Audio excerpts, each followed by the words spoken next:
Olá, bem-vindos a mais essa análise do Legislação de Elite. Hoje a gente vai direto no coração do que as bancas de concurso mais amam cobrar sobre os princípios fundamentais da Constituição.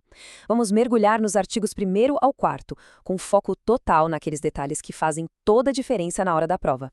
Bom, nosso roteiro de hoje é, na verdade, uma estratégia de estudo. A gente começa pela base de tudo, o artigo 1º. Depois, vamos colocar república e monarquia lado a lado para nunca mais ter dúvida.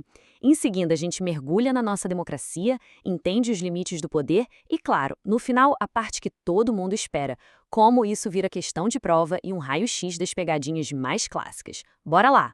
É aqui que tudo começa. O artigo 1º não é só o começo da Constituição, não. Ele é o verdadeiro DNA do nosso Estado. Entender essa estrutura é o primeiro grande passo para gabaritar direito constitucional. Presta muita atenção nesse trecho. Sério, cada palavra aqui é um conceito que as bancas adoram pegar, desmembrar e transformar em uma armadilha. República, federativa, Estado democrático de direito, a gente vai decifrar cada um deles, porque eles são a base de tudo. E tá aqui o mapa mental que vale ouro em qualquer prova. As bancas vão tentar de tudo para confundir isso. Vão dizer que a forma de Estado é a república, por exemplo, mas essa confusão acaba hoje. É só decorar o que está na tela. Forma de Estado é federação. Forma de governo é república. E regime de governo é democracia. Dominar essa tabela é a chave para acertar um monte de questões. Vamos dar um zoom na nossa forma de governo? A república. O que define ela? São 4 pilares, como dá para ver aí. O poder vem da eleição, não é de família. Os mandatos têm prazo para acabar. O poder troca de mãos e, o mais importante, quem está no governo tem que prestar contas. Afinal, a coisa é pública, é do povo. Agora, essa expressão que parece complicada, Estado democrático de direito, pensa nela como uma equação. Estado de direito significa que o poder não é absoluto, ninguém está acima da lei. Já democrático significa que o poder vem do povo. Quando a gente junta os dois, temos o nosso sistema. Um poder que nasce do povo, mas que tem que ser exercido dentro dos limites da lei. Simples, né? Certo, o conceito de república está na ponta da língua. Mas sabe, para fixar de vez na memória, a melhor técnica é comparar com o oposto clássico dela, a monarquia. Vamos colocar as duas lado a lado para ver o contraste. O contraste aí na tela é gritante. De um lado, na república, a gente tem eleição, mandato com tempo marcado e responsabilidade. Do outro, na monarquia, a lógica é completamente diferente. Sucessão de pai para filho, cargo para o resto da vida e sem essa obrigação de prestar contas. Em prova, entender essa oposição já resolve a questão. Avançando agora para o nosso regime de governo, a democracia. E olha, muito cuidado aqui. Achar que a democracia no Brasil é só ir lá votar de vez em quando é um erro que pode custar caro na prova. O nosso modelo é bem mais sofisticado que isso, e entender essa diferença é um baita diferencial. Para entender o nosso sistema, a gente tem que conhecer os 3 tipos básicos. A direta, aquela pura, quase não existe mais. A indireta, ou representativa, é a mais comum no mundo. E a semidireta, que é um híbrido bem inteligente, misturando as duas. É exatamente aí que o Brasil se encaixa. E a prova disso está na própria Constituição. O parágrafo único do artigo 1º fala que todo poder emana do povo, que o exerce por meio de representantes eleitos ou, e esse ou muda tudo, diretamente.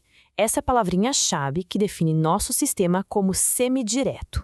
Tá, mas como é que o povo age diretamente? Usando essas ferramentas aqui da tela. Tem o trio famoso lá do artigo 14, plebiscito, referendo e iniciativa popular. Mas a lista é maior, viu? Inclui ação popular, a participação no tribunal do júri e até outras formas de engajamento, como o orçamento participativo em municípios. A gente já viu a forma e o regime, mas como esse poder todo é controlado na prática para evitar abusos? É agora que entram em cena 2 conceitos fundamentais, o Estado de Direito e a famosa tripartição de funções. O jeito mais fácil de entender o que é Estado de Direito é olhar para o oposto dele, que é o Estado de Polícia. Nele, a vontade de quem governa é a lei e pronto. Já no nosso Estado de Direito, como a tabela mostra, o poder tem limites claros na Constituição e nas leis. Existem regras do jogo para todo mundo. Agora, um detalhe técnico que as bancas amam. Anota isso. O poder do Estado é um só, ele é indivisível. O que o artigo 2º da Constituição faz não é dividir o poder, mas sim distribuir as funções dele. Por isso, o termo mais correto, aquele que impressiona o examinador, é tripartição de funções. E quais são essas funções? É bem direto ao ponto. O legislativo tem a missão de criar leis e fiscalizar. O executivo, a de administrar, de colocar as políticas para rodar. E o judiciário, a de julgar, resolvendo os conflitos com base no que diz a lei. Beleza, chegamos na parte crucial. Como é que essa teoria toda vira uma questão de prova? Vamos analisar agora um dos debates mais quentes e que sempre aparece em concursos de alto nível. A pergunta é essa, direta, e pode valer a aprovação. Seria possível, por uma emenda constitucional, a gente trocar a república por uma monarquia? Ou seja, a forma republicana de governo é uma cláusula pétrea? É algo intocável? Para uma questão discursiva, é fundamental conhecer as duas correntes. A primeira diz que sim, a república é intocável porque o povo já decidiu isso no plebiscito de 93. A segunda corrente, que é a majoritária e a resposta mais segura para provas objetivas, diz que não, pois o povo é soberano e poderia, sim, ser consultado de novo. E para fechar com chave de ouro, um raio-x rápido e direto das pegadinhas mais comuns sobre esse assunto. Foco total agora, porque são esses detalhes que separam quem passa de quem fica pelo caminho. Resposta para marcar no gabarito, sem medo. A república não é cláusula pétrea. O motivo é simples e direto. Ela não está lá na lista expressa do artigo 60, parágrafo 4º da Constituição. Simples assim. Outra armadilha clássica. A banca vai afirmar que nossa democracia é só representativa ou indireta. Errado. A classificação correta, que garante o ponto, é semi-direta ou participativa. Lembre sempre do ou diretamente que a gente falou. E por fim, não dá para se confundir com o número de poderes. São só 3: legislativo, executivo e judiciário. As bancas adoram jogar na questão o poder moderador do tempo do Império ou até órgãos importantes como o TCU, mas eles não são um quarto poder, fique ligado.